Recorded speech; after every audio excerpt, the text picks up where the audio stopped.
한 해의 끝자락에 서면 마음이 참 조용해집니다. 그 고요함 속에서 우리는 자연스럽게 살아온 날들을 떠올리게 되지요. 기뻤던 순간도 있었지만 왠지 모르게 오래 남는 건 미처 털어내지 못한 후회와 미안함일 때가 많습니다.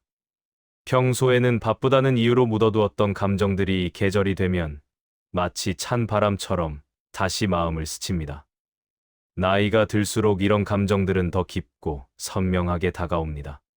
젊을 때는 앞만 보고 달리느라 놓쳤던 마음, 놓쳤던 말, 놓쳤던 행동들이 이제는 하나둘 떠올라 우리를 멈춰 세웁니다.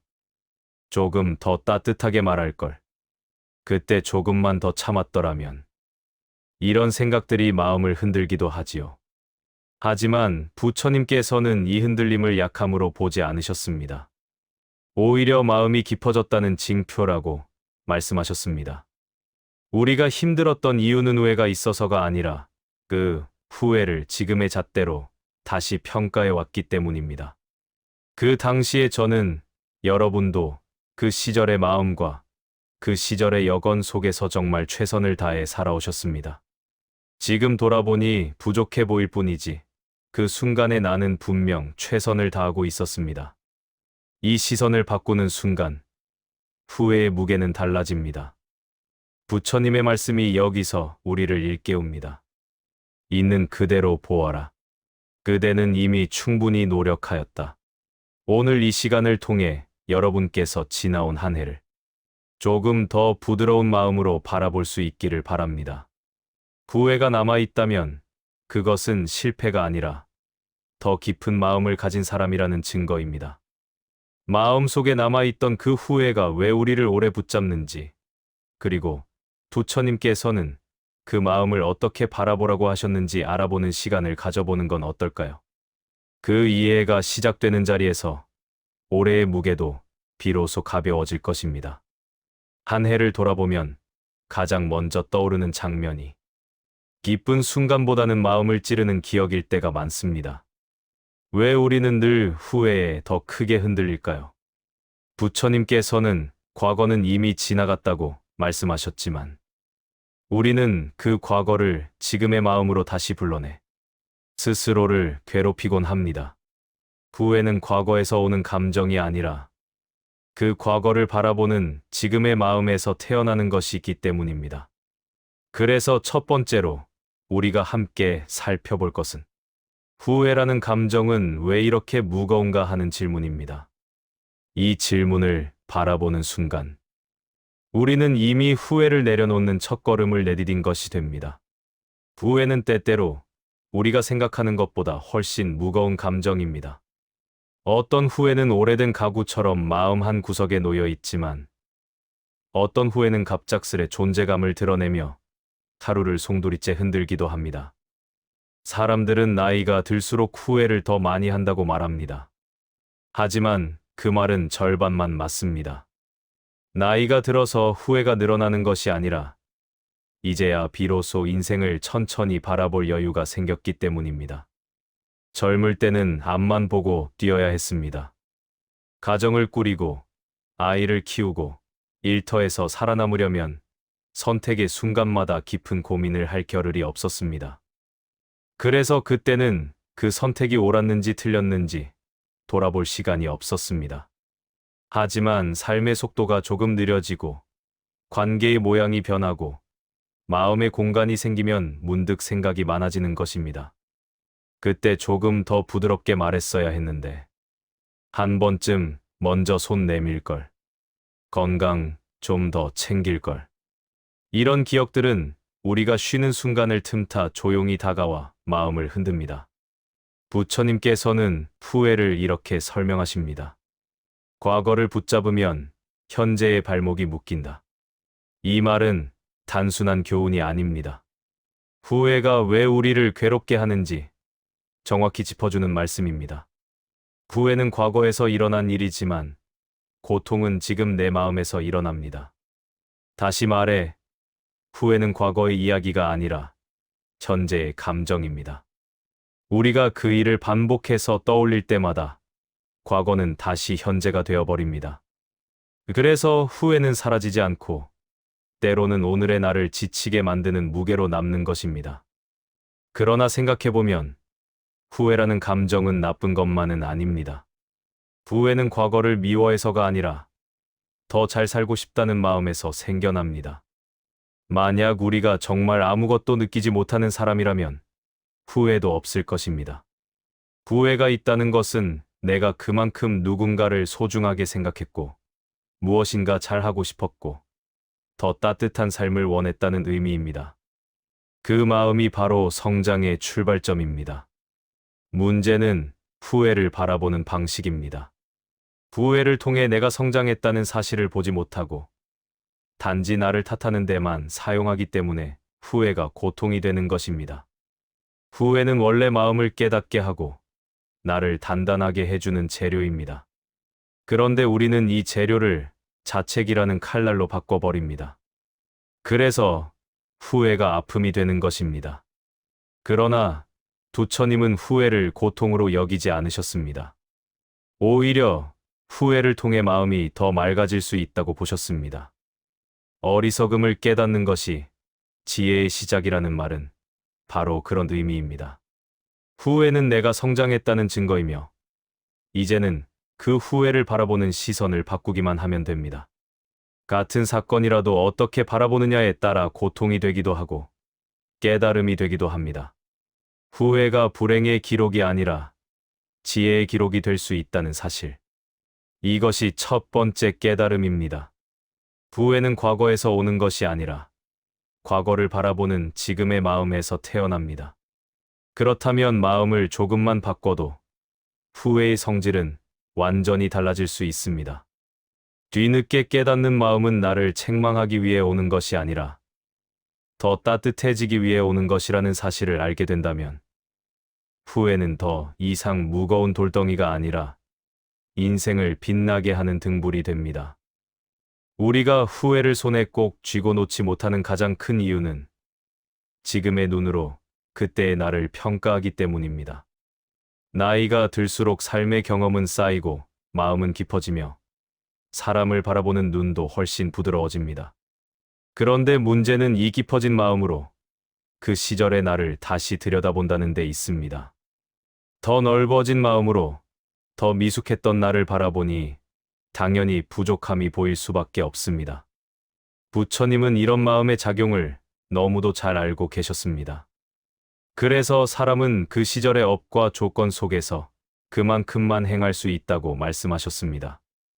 이 말은 단순히 운명론을 의미하는 것이 아니라 그때의 내가 가진 지혜, 환경, 상황, 관계가 그 선택을 만들어냈다는 뜻입니다. 다시 말하면 그때의 나는 그때의 조건에서 최선을 다한 존재였다는 의미이기도 합니다. 돌아보면 누구나 그 시절에는 그 시절 나름의 이유가 있었습니다. 아이를 키우느라, 먹고 살기 바빠서, 혹은 마음이 여유롭지 못해서, 때로는 너무 외롭고 불안해서, 그때의 나는 그 모든 감정과 형편 속에서 선택을 했습니다. 지금의 나처럼 생각이 깊지도 않았고, 지금처럼 사람을 헤아리는 마음도 충분하지 않았습니다. 그러니까 그때의 내가 지금의 나와는 다른 결정과 행동을 했다는 것은 너무나 자연스러운 일입니다. 하지만 우리는 과거의 나를 도무지 용서하려 하지 않습니다. 마치 지금의 지혜로 그때의 나를 심판하듯 왜 그렇게밖에 못했을까? 조금만 더 참았으면 될 일을 왜 그랬을까 하고 자꾸만 자책합니다. 그러나 부처님은 분명히 말씀하셨습니다. 과거의 나를 탓하는 것은 그림자에게 죄를 묻는 것과 같다. 그림자는 나를 따라다니지만 내 의지대로 바꿀 수는 없습니다. 마찬가지로 과거의 나는 이미 지나갔기에 지금의 나가 그 모습을 다시 빚어 바꿀 수는 없습니다. 그러니 우리가 해야 할 일은 비난이 아니라 이해입니다. 이해는 기억을 지우는 것이 아닙니다. 이해한다는 것은 그때의 내가 왜 그런 선택을 했는지 그 마음을 부드럽게 바라보는 것입니다. 이해가 시작되면 후회는 자연스럽게 그 무게를 잃어갑니다. 왜냐하면 후회의 본질은 내가 더 잘할 수 있었다는 착각에서 생겨나기 때문입니다. 그때의 나는 지금처럼 잘할 수 없었습니다. 그러니 그때의 미숙함은 나의 잘못이 아니라 성장의 과정이었습니다. 부처님은 또 이런 말씀을 남기셨습니다. 지금의 나는 과거의 나를 딛고 선다. 이 말은 무슨 뜻일까요? 지금 여러분이 삶을 조금 더 여유롭게 바라볼 수 있는 것도, 사람들에게 조금 더 따뜻해질 수 있었던 것도 바로 그 후회와 시행착오를 거쳤기 때문입니다.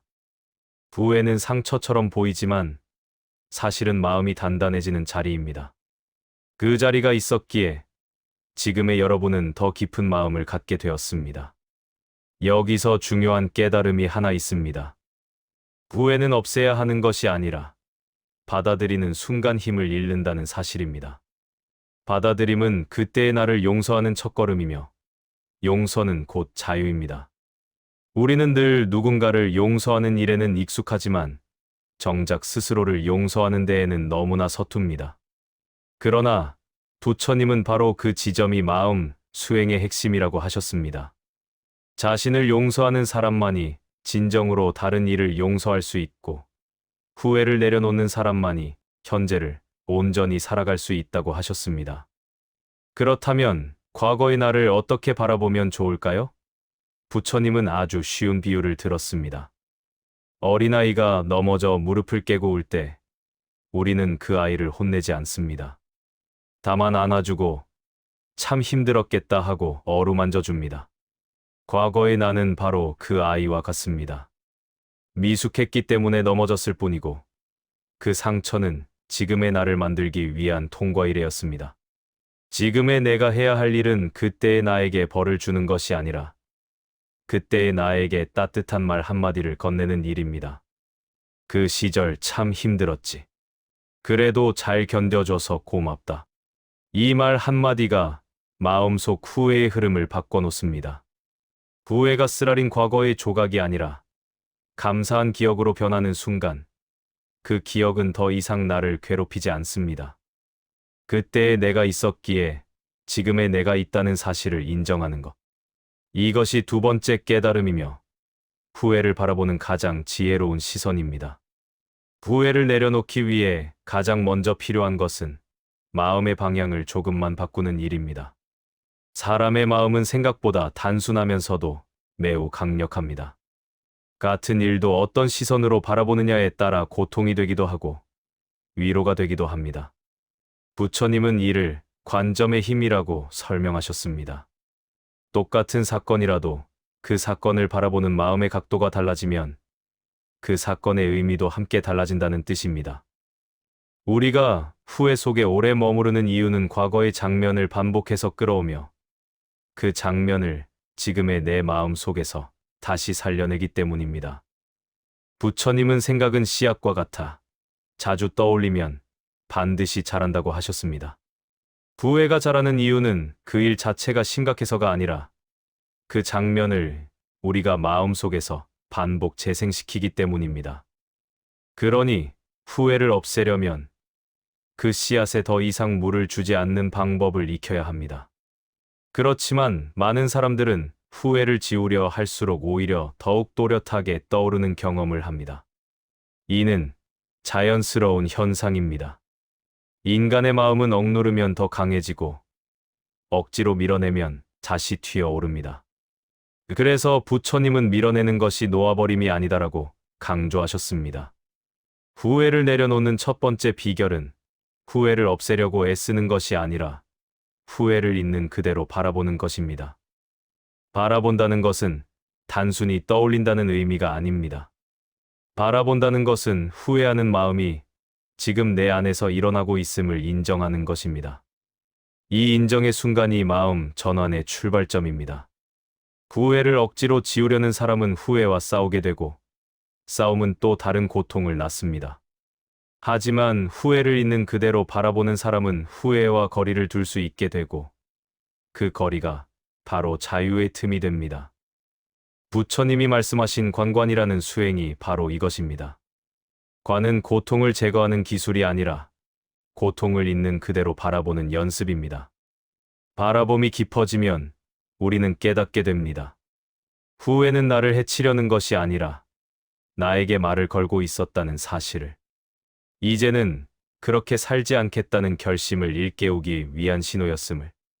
그러니 후회는 사실 상처가 아니라 안내판이었습니다.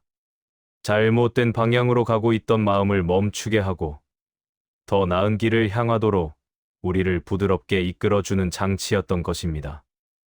또 한 가지 중요한 마음의 전환은 바로 그때와 지금의 나를 분리하는 것입니다. 많은 사람들이 후회에 빠지는 이유는 과거의 나와 현재의 나를 동일한 존재로 생각하기 때문입니다.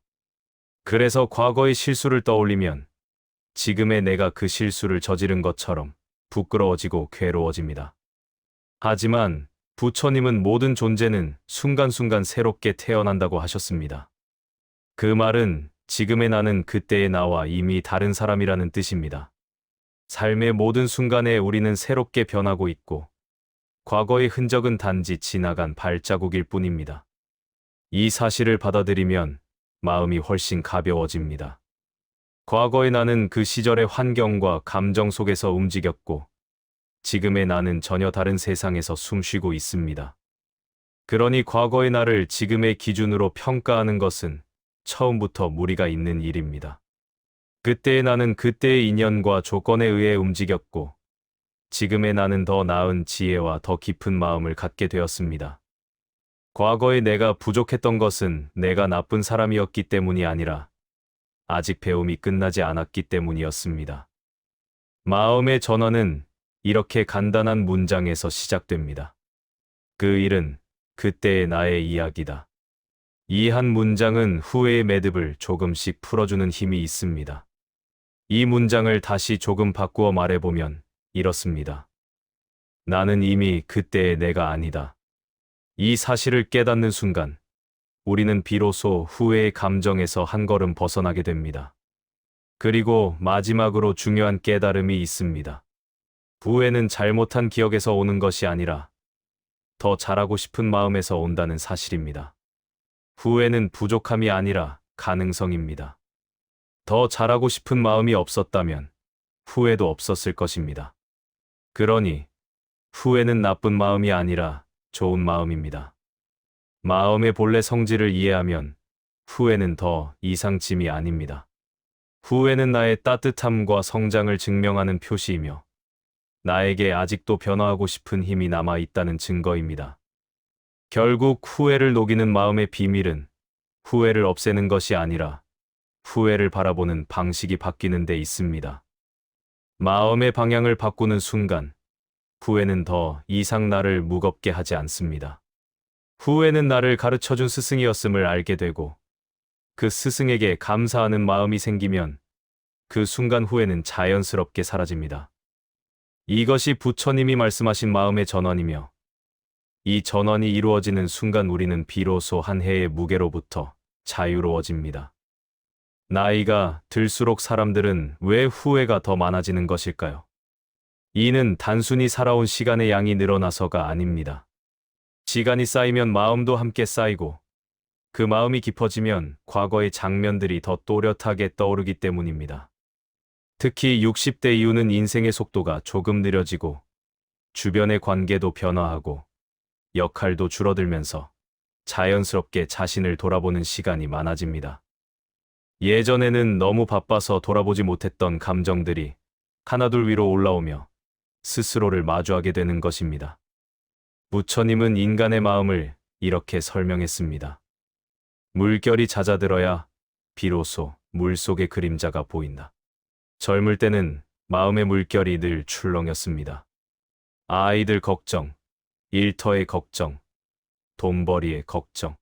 하루하루를 살아내는데 정신이 없어서 마음속 그림자를 들여다볼 겨를이 없었습니다. 하지만 삶이 고요해지면 그동안 보지 못했던 내면의 모습이 천천히 드러납니다. 그때 우리는 뒤늦게 후회를 느끼기 시작합니다. 사실 후회가 늦게 찾아오는 이유는 마음이 비로소 고요해졌기 때문입니다. 그러니 후회가 늘어난 것은 잘못의 흔적이 아니며 오히려 마음이 성숙해졌다는 증거입니다. 후회가 찾아오는 시기는 마음이 지나온 길을 다시 정리할 수 있을 만큼 깊어졌다는 뜻이기도 합니다. 즉, 후회는 나이가 들었기에 생기는 것이 아니라 나이가 들어 마음이 넓어졌기 때문에 생기는 것입니다. 옛날에는 미처 이해하지 못했던 것이 이제는 보이기 시작하고 그 보이는 만큼 더 많은 생각이 떠오르며 마음이 흔들리는 것입니다. 하지만 부처님은 이런 흔들림을 부정적으로 보지 않으셨습니다. 오히려 이런 시기를 아주 소중한 시기로 여겼습니다. 나이 들어 얻은 지혜는 오래된 등불처럼 따뜻하다. 이 말은 후회 속에 스며 있는 깨달음의 가능성을 말합니다. 후회가 많아졌다는 것은 내가 눈을 뜬 것이며 마음이 더 깊어진 것이며 삶을 더 성찰할 수 있는 힘이 생겼다는 뜻입니다. 그러므로 후회는 나이가 들었기 때문에 얻게 되는 귀한 선물일지도 모릅니다. 그러나 후회를 제대로 다루지 못하면 오히려 마음의 짐이 되기도 합니다. 어떤 사람은 후회 때문에 괜히 자신을 작게 여기기도 하고 관계를 멀리하기도 합니다. 이 나이에 무슨 의미가 있나? 더 늦은 건 아닌가 하고 스스로를 낮추는 마음이 생기기도 합니다. 하지만 부처님의 가르침에서 보면 이런 마음은 진실과는 다릅니다. 부처님은 나이가 늦은 것이 아니라 마음이 지금 열렸다고 하셨습니다. 깨달음의 시기는 빠르거나 늦은 것이 없고 때가 되면 자연스럽게 다가옵니다. 지금 후회가 떠오른다는 것 자체가 지금이 바로 마음을 돌이킬 때가 되었다는 뜻입니다. 후회를 치유하는 핵심은 후회를 통해 지금 무엇을 배울 수 있는가를 묻는 것입니다. 부처님은 과거에서 배우되 과거에 머물지 말라고 하셨습니다. 후회란 과거의 장면이 남아있는 것이 아니라 그 장면에서 아직 배우지 못한 것이 남아있다는 신호입니다. 배움을 마치면 그 장면은 더 이상 떠오르지 않습니다. 왜냐하면 이미 지나갔기 때문입니다. 떠오르는 이유는 그 장면이 잘못되었기 때문이 아니라 아직 내가 그 장면에게서 배워야 할 무언가가 있기 때문입니다. 예를 들어 누군가에게 너무 날카롭게 대했던 일이 후회된다면 그 후회는 오늘 내가 더 부드러운 사람이 되라는 의미를 담고 있습니다. 건강을 돌보지 못한 것이 떠오른다면 오늘 하루라도 몸을 더 아껴야 한다는 메시지입니다. 자식에게 더 따뜻하게 하지 못한 기억이 떠오른다면 지금이라도 한 통의 전화로 마음을 전하라는 신호일 것입니다. 후회는 언제나 지난 일을 통해 현재의 길을 비춰줍니다. 후회는 과거를 고쳐 쓰게 하는 것이 아니라 현재를 더 잘 살게 합니다. 그러니 후회를 치유하는 방법은 의외로 단순합니다. 후회를 나의 적으로 돌리지 않는 것입니다. 후회는 나를 공격하려 온 것이 아니라 나를 깨우기 위해 온 것이기 때문입니다. 후회를 없애려는 순간 후회는 힘을 갖고 후회에게 질문을 던지는 순간 후회는 스승이 됩니다. 이렇게 부처님은 후회의 본질을 거울에 비춰 보이듯 설명하셨습니다. 후회는 이미 끝난 이야기가 아니라 현재 나에게 말을 걸고 있는 마음의 움직임임을 알려주기 위해서입니다. 나이가 들수록 후회가 많아지는 것은 절대 약함이 아닙니다. 오히려 마음이 넓어지고 깊어진 결과입니다. 더 이상 바쁘지 않아서가 아니라 이제야 진짜로 내 삶을 바라볼 준비가 되었기 때문입니다. 그러니 후회가 찾아오거든 스스로에게 이렇게 말해도 좋습니다. 이제는 마음이 성장했구나. 그래서 그때의 내가 보이는구나. 후회가 찾아오는 그 순간이야말로 마음이 다시 한번 성숙해지는 중요한 과정입니다. 그리고 그 과정을 받아들이는 순간 후회는 더 이상 짐이 아니라 마음을 밝혀주는 등불로 변합니다. 대부분의 사람은 남을 용서하는 일보다 자기 자신을 용서하는 일이 더 어렵습니다. 누군가에게 받은 상처는 시간이 지나면 희미해지기도 하지만 내가 나에게 준 상처는 오히려 시간이 흐를수록 더 선명해지는 경우가 많습니다. 자신을 향한 실망, 미숙했던 결정, 누군가에게 건넨 차가웠던 말들, 혹은 돌이킬 수 없는 선택의 흔적들. 이런 기억들은 오래전의 일임에도 불구하고 지금의 나를 조용히 흔듭니다. 그래서 우리는 종종 스스로에게 가장 엄격한 판사가 됩니다. 하지만 부처님은 아주 다른 가르침을 주셨습니다. 자신을 용서하지 못하면 누구도 온전히 용서할 수 없다. 이 말은 곧 용서의 시작은 언제나 나 자신이라는 뜻입니다. 내가 나를 용서하는 순간 마음은 부드러워지고 그 부드러움이 타인에게도 전해지기 때문입니다. 우리는 종종 이런 생각을 합니다. 그때 그 말을 하지 말았어야 했는데, 조금만 더 참았으면 될 일을 왜 그랬을까 하고 자꾸만 자책합니다. 그러나 부처님은 분명히 말씀하셨습니다. 과거의 나를 탓하는 것은 그림자에게 죄를 묻는 것과 같다. 그림자는 나를 따라다니지만 내 의지대로 바꿀 수는 없습니다. 마찬가지로 과거의 나는 이미 지나갔기에 지금의 나가 그 모습을 다시 빚어 바꿀 수는 없습니다. 그러니 우리가 해야 할 일은 비난이 아니라 이해입니다. 이해는 기억을 지우는 것이 아닙니다. 이해한다는 것은 그때의 내가 왜 그런 선택을 했는지 그 마음을 부드럽게 바라보는 것입니다. 이해가 시작되면 후회는 자연스럽게 그 무게를 잃어갑니다. 왜냐하면 후회의 본질은 내가 더 잘할 수 있었다는 착각에서 생겨나기 때문입니다. 그때의 나는 지금처럼 잘할 수 없었습니다. 그러니 그때의 미숙함은 나의 잘못이 아니라 성장의 과정이었습니다. 부처님은 또 이런 말씀을 남기셨습니다. 지금의 나는 과거의 나를 딛고 선다. 이 말은 무슨 뜻일까요? 지금 여러분이 삶을 조금 더 여유롭게 바라볼 수 있는 것도, 사람들에게 조금 더 따뜻해질 수 있었던 것도 바로 그 후회와 시행착오를 거쳤기 때문입니다. 후회는 상처처럼 보이지만 사실은 마음이 단단해지는 자리입니다.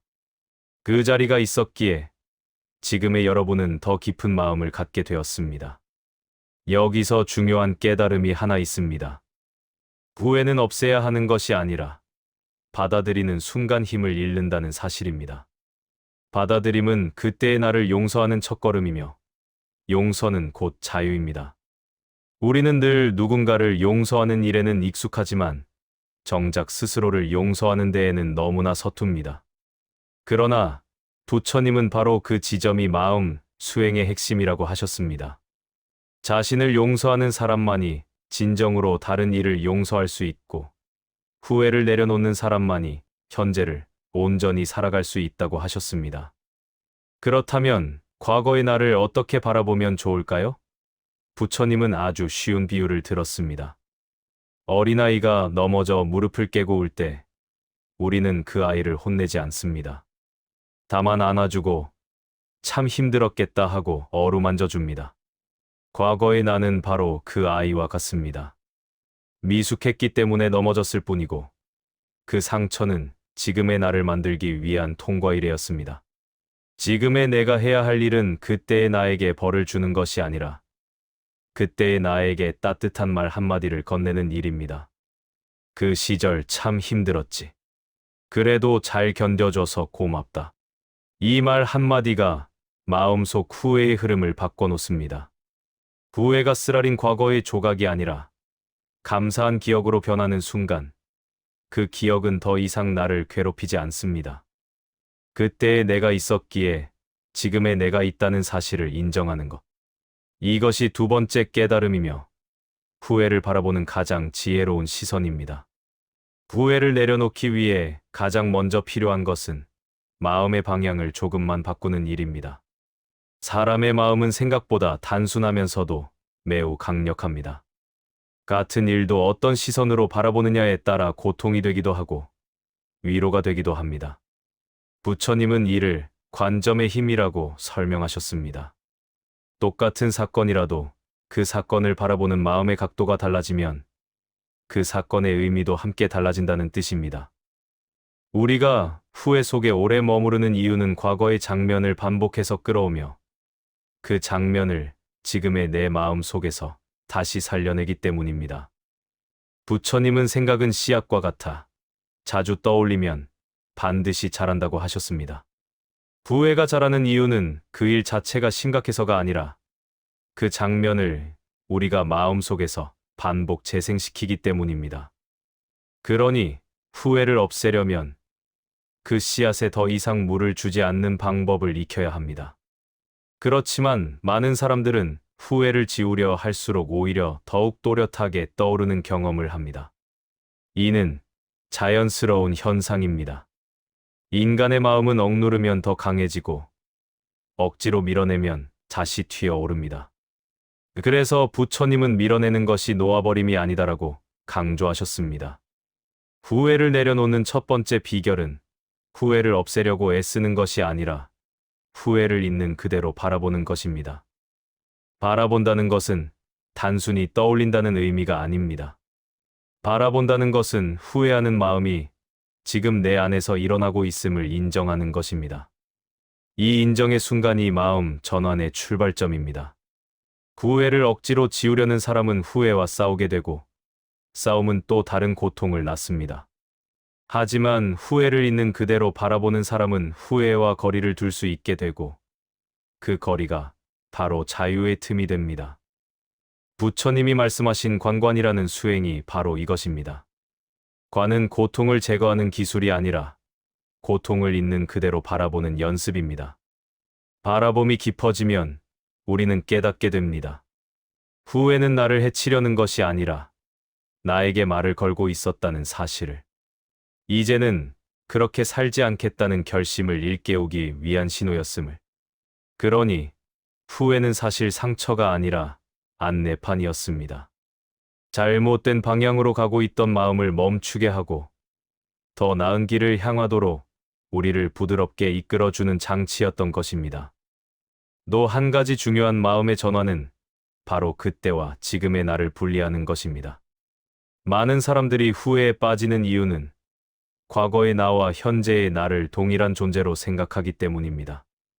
그래서 과거의 실수를 떠올리면 지금의 내가 그 실수를 저지른 것처럼 부끄러워지고 괴로워집니다. 하지만 부처님은 모든 존재는 순간순간 새롭게 태어난다고 하셨습니다. 그 말은 지금의 나는 그때의 나와 이미 다른 사람이라는 뜻입니다.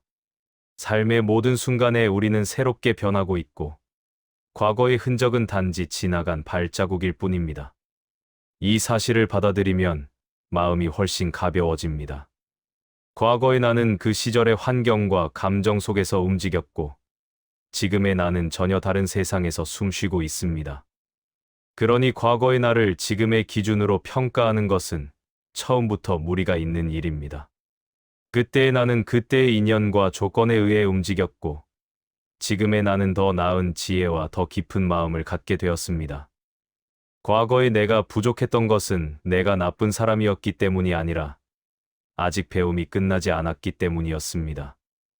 마음의 전환은 이렇게 간단한 문장에서 시작됩니다. 그 일은 그때의 나의 이야기다. 이 한 문장은 후회의 매듭을 조금씩 풀어주는 힘이 있습니다. 이 문장을 다시 조금 바꾸어 말해보면 이렇습니다. 나는 이미 그때의 내가 아니다. 이 사실을 깨닫는 순간 우리는 비로소 후회의 감정에서 한 걸음 벗어나게 됩니다. 그리고 마지막으로 중요한 깨달음이 있습니다. 후회는 잘못한 기억에서 오는 것이 아니라 더 잘하고 싶은 마음에서 온다는 사실입니다.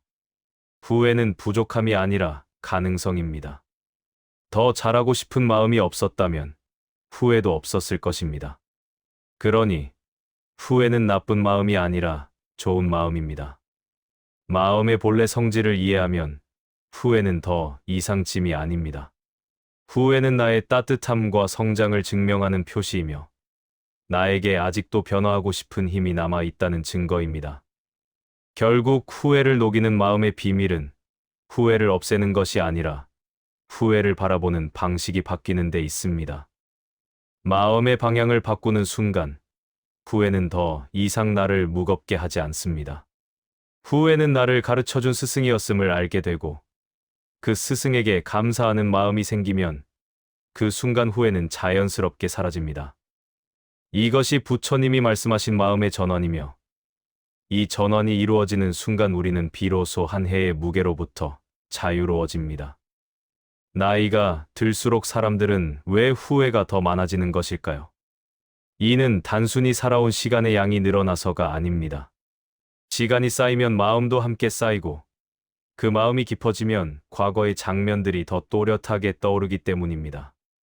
특히 60대 이후는 인생의 속도가 조금 느려지고 주변의 관계도 변화하고 역할도 줄어들면서 자연스럽게 자신을 돌아보는 시간이 많아집니다. 예전에는 너무 바빠서 돌아보지 못했던 감정들이 하나둘 위로 올라오며 스스로를 마주하게 되는 것입니다. 부처님은 인간의 마음을 이렇게 설명했습니다. 물결이 잦아들어야 비로소 물속의 그림자가 보인다. 젊을 때는 마음의 물결이 늘 출렁였습니다. 아이들 걱정, 일터의 걱정, 돈벌이의 걱정. 하루하루를 살아내는데 정신이 없어서 마음속 그림자를 들여다볼 겨를이 없었습니다. 하지만 삶이 고요해지면 그동안 보지 못했던 내면의 모습이 천천히 드러납니다. 그때 우리는 뒤늦게 후회를 느끼기 시작합니다. 사실 후회가 늦게 찾아오는 이유는 마음이 비로소 고요해졌기 때문입니다.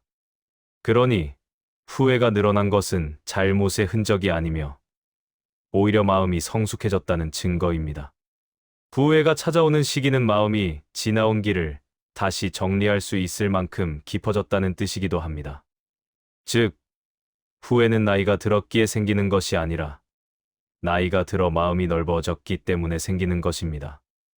옛날에는 미처 이해하지 못했던 것이 이제는 보이기 시작하고 그 보이는 만큼 더 많은 생각이 떠오르며 마음이 흔들리는 것입니다.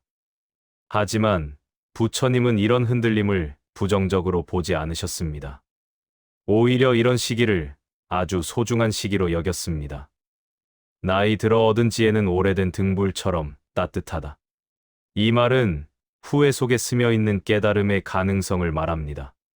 후회가 많아졌다는 것은 내가 눈을 뜬 것이며 마음이 더 깊어진 것이며 삶을 더 성찰할 수 있는 힘이 생겼다는 뜻입니다. 그러므로 후회는 나이가 들었기 때문에 얻게 되는 귀한 선물일지도 모릅니다. 그러나 후회를 제대로 다루지 못하면 오히려 마음의 짐이 되기도 합니다. 어떤 사람은 후회 때문에 괜히 자신을 작게 여기기도 하고 관계를 멀리하기도 합니다. 이 나이에 무슨 의미가 있나? 더 늦은 건 아닌가 하고 스스로를 낮추는 마음이 생기기도 합니다. 하지만 부처님의 가르침에서 보면 이런 마음은 진실과는 다릅니다. 부처님은 나이가 늦은 것이 아니라 마음이 지금 열렸다고 하셨습니다. 깨달음의 시기는 빠르거나 늦은 것이 없고 때가 되면 자연스럽게 다가옵니다. 지금 후회가 떠오른다는 것 자체가 지금이 바로 마음을 돌이킬 때가 되었다는 뜻입니다. 후회를 치유하는 핵심은 후회를 통해 지금 무엇을 배울 수 있는가를 묻는 것입니다. 부처님은 과거에서 배우되 과거에 머물지 말라고 하셨습니다. 후회란 과거의 장면이 남아있는 것이 아니라 그 장면에서 아직 배우지 못한 것이 남아있다는 신호입니다.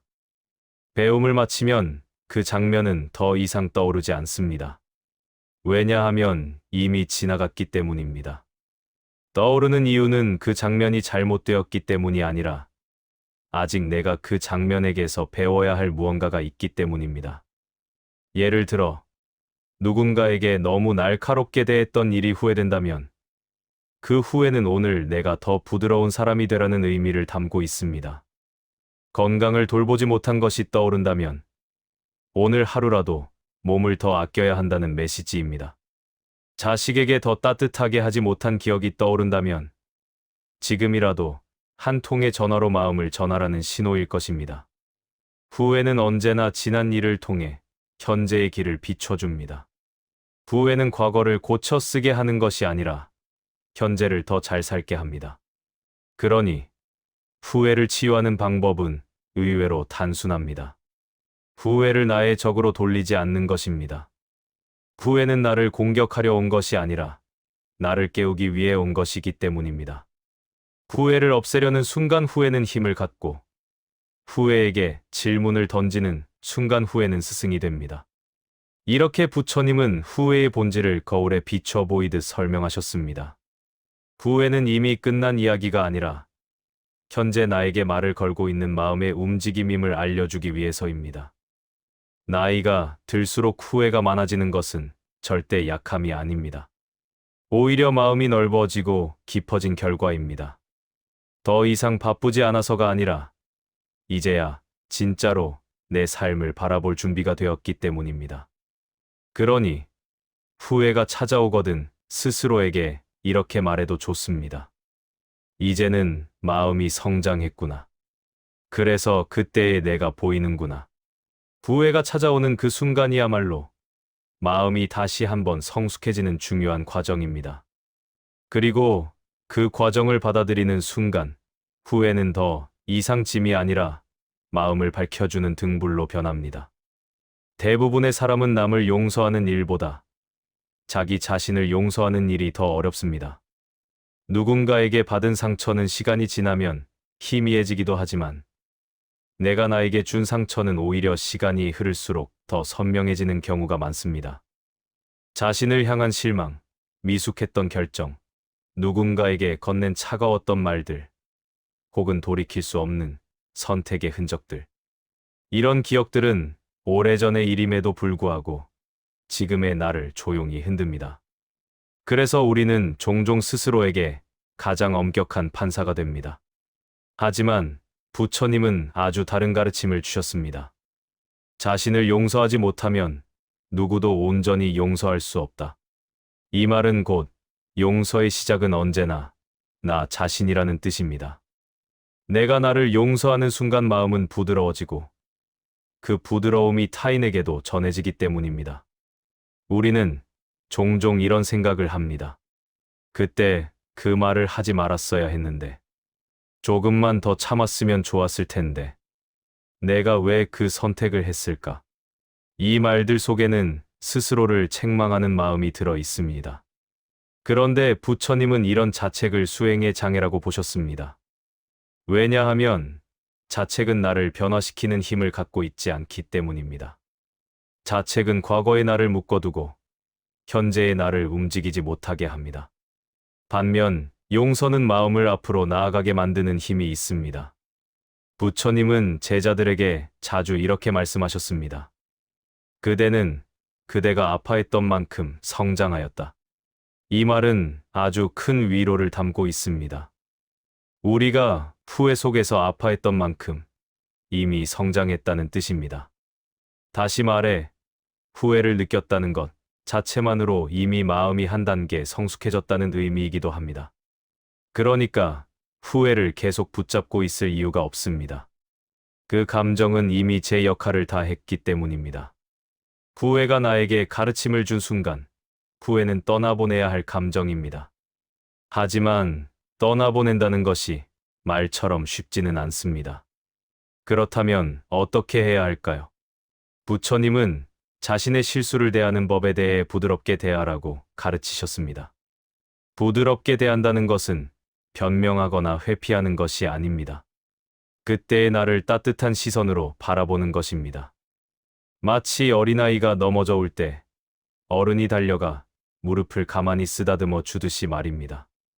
그때는 힘들었지? 그럴 수 있었지. 이 한마디를 마음속에서 조용히 건네는 것이 자기 용서의 시작입니다. 누군가는 이렇게 말할지도 모릅니다. 그때 내가 했던 행동들이 너무 무거워서 이렇게 말 한마디로 가벼워지지는 않을 것 같아요. 하지만 용서란 그렇게 단번에 이루어지는 것이 아닙니다. 용서는 마음속에서 천천히 스며드는 과정입니다. 앙금이 가라앉듯이 쓰라렸던 기억이 부드러워지는 과정입니다. 그 시작점은 단지 방향을 바꾸는 작은 의지일 뿐입니다. 그래. 나는 그때의 나를 이해해 보려 한다. 이 한 문장이 마음의 방향을 완전히 바꿉니다. 부처님은 또 이렇게 말씀하셨습니다. 과거의 나는 지나갔고 미래의 나는 아직 오지 않았다. 지금의 마음이 그대를 만든다. 이 말은 매우 절묘한 가르침입니다. 우리는 과거의 나 때문에 지금의 나를 미워하지만 사실 지금의 나는 과거와 다릅니다. 지금의 나는 더 지혜롭고, 더 넓은 마음을 갖고 있고, 더 따뜻한 시선을 가진 존재입니다.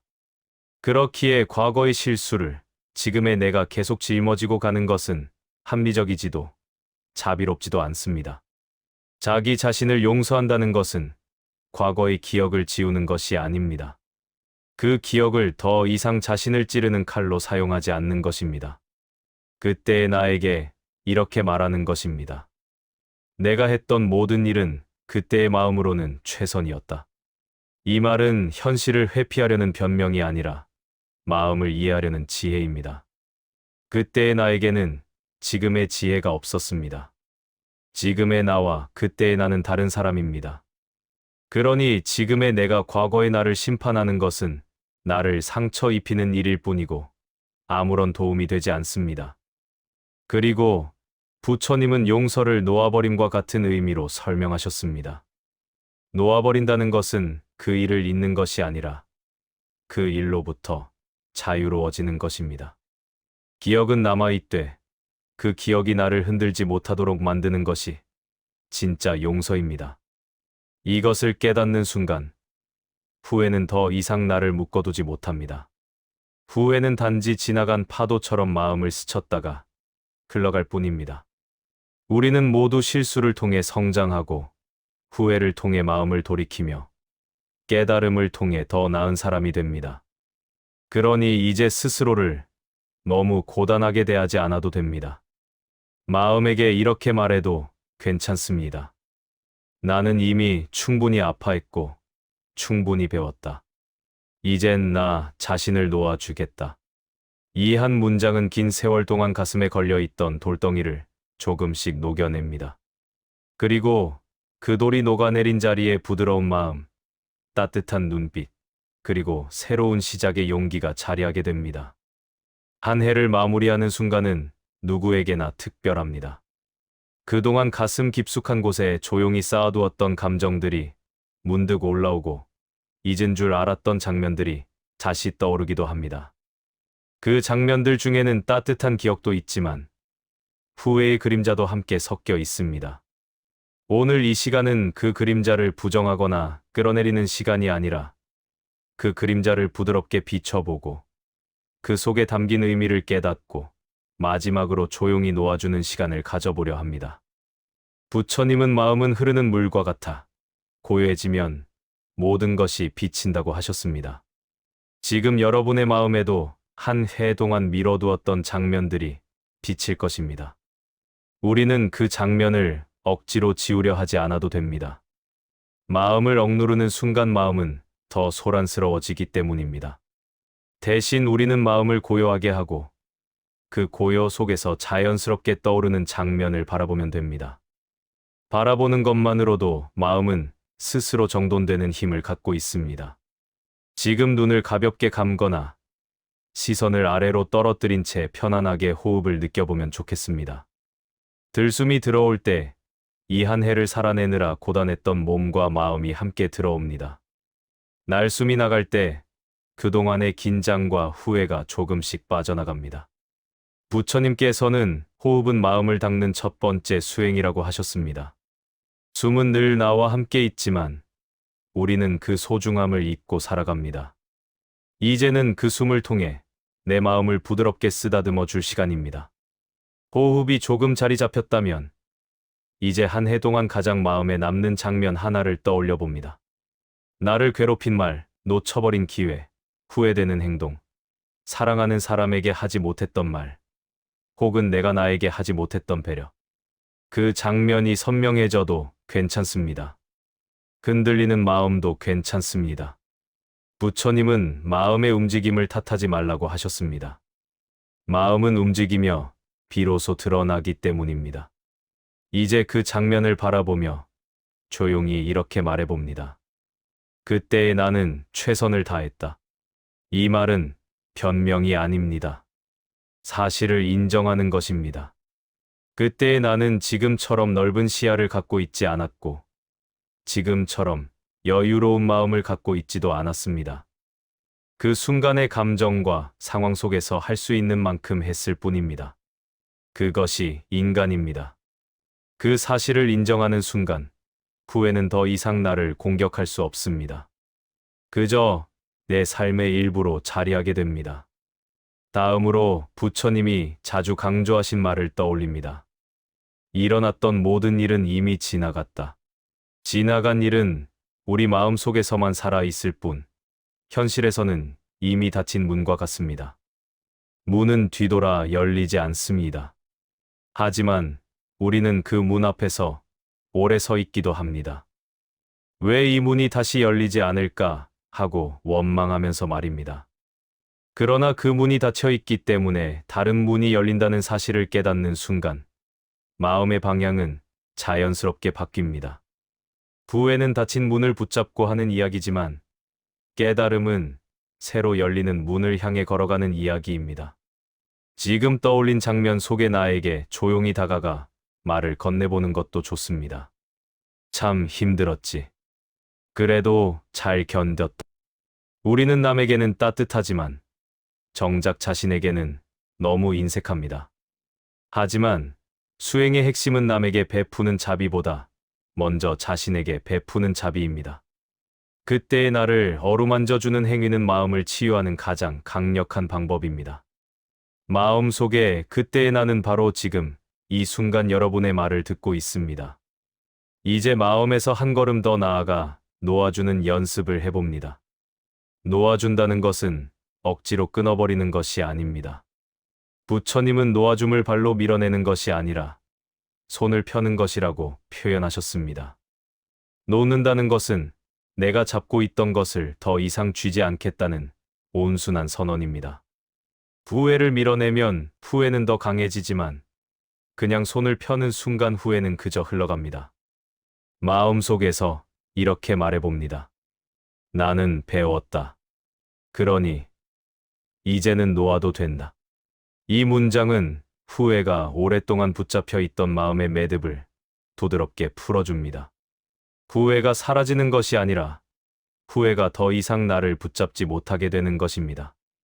후회는 이미 제 역할을 끝냈고 이제는 떠날 준비가 되어 있습니다.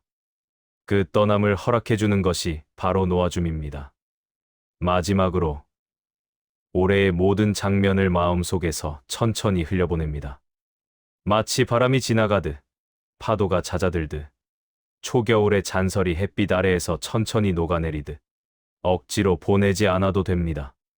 보내려는 마음조차 내려놓으면 후회는 저절로 자리를 찾습니다. 그 자리가 비워지면 마음은 한층 더 가벼워집니다. 이제 마지막으로 마음속에 한 문장을 새겨봅니다. 올해의 나는 올해의 자리에서 완성되었다. 부족한 듯 보이는 날도 있었고 아쉬운 선택도 있었지만 그 모든 날이 모여 지금의 내가 되었습니다. 그렇기에 부족함도 아쉬움도 모두 나의 밑그림입니다. 그 밑그림이 있었기에 나는 더 깊어지고 더 따뜻해졌습니다. 이제 그 모든 날을 부드럽게 보내줄 시간이 되었습니다. 한 해의 후회를 떠나보내는 수행은 과거를 지우는 수행이 아니라 마음을 가볍게 하는 수행입니다. 이 수행이 끝난 지금 여러분의 마음에는 후회의 무게 대신 잔잔한 평화가 자리하고 있을 것입니다. 그리고 그 평화가 다음 해를 살아갈 새로운 힘이 되어줄 것입니다. 한 해를 돌아보며 마음속에 쌓여있던 후회들을 천천히 풀어내는 동안 여러분은 아마 많은 감정을 지나오셨을 것입니다. 어떤 기억은 여전히 마음을 건드릴지도 모릅니다. 하지만 부처님은 이렇게 말씀하셨습니다. 마음이 담고 있는 것은 결국 마음이 비워내는 법을 배운다. 지금 여러분의 마음도 그 법을 조금씩 익히고 있는 중일 것입니다. 우리는 완벽하게 살기 위해 태어나지 않았습니다. 다만 배우기 위해, 성장하기 위해, 때로는 넘어지고 일어서기 위해 이 삶에 왔습니다. 그러니 후회가 남아 있었다는 사실은 여러분이 더 나은 사람이 되고자 했다는 증거입니다. 그 마음이 있었기에 지금의 여러분이 존재합니다. 후회는 여러분을 괴롭히려 온 것이 아니라 여러분을 더 깊게 만들기 위해 찾아온 손님에 불과했습니다. 이제는 그 손님을 조용히 돌려보내도 괜찮습니다. 그동안 충분히 머물렀고, 충분히 가르쳐 주었으며, 충분히 마음을 움직여 주었기 때문입니다. 남아있는 후회가 있다면 이렇게 말해도 좋습니다. 고마웠다. 이제 그만 쉬어도 좋다. 그 순간 후회는 고통이 아니라 지혜의 조각으로 남습니다. 앞으로 맞이할 새해에는 마음이 조금 더 가벼웠으면 좋겠습니다. 지나간 일에 마음을 쓰기보다는 지금 내 앞에 있는 사람, 지금 내 앞에 놓인 하루를 더 소중히 바라볼 수 있기를 바랍니다. 부처님은 지금 이 순간이 곧 새로운 시작이라고 하셨습니다. 그렇다면 새해는 이미 여러분의 마음 속에서 시작되고 있는 셈입니다. 오늘의 이 시간이 여러분 마음에 작은 등불 하나 켜졌기를 바랍니다. 그 등불이 내일을 비추고 내일의 등불이 또다시 새로운 한 해를 비출 것입니다. 구회로 가슴이 무거웠던 분들에게 이 말로 조용히 끝을 맺고 싶습니다. 이제 괜찮습니다. 당신은 충분히 잘 살아오셨습니다. 다음 해에는 여러분의 걸음이 더 가벼워지고 마음은 더 따뜻해지기를 바라며 함께 해주셔서 또 감사드립니다.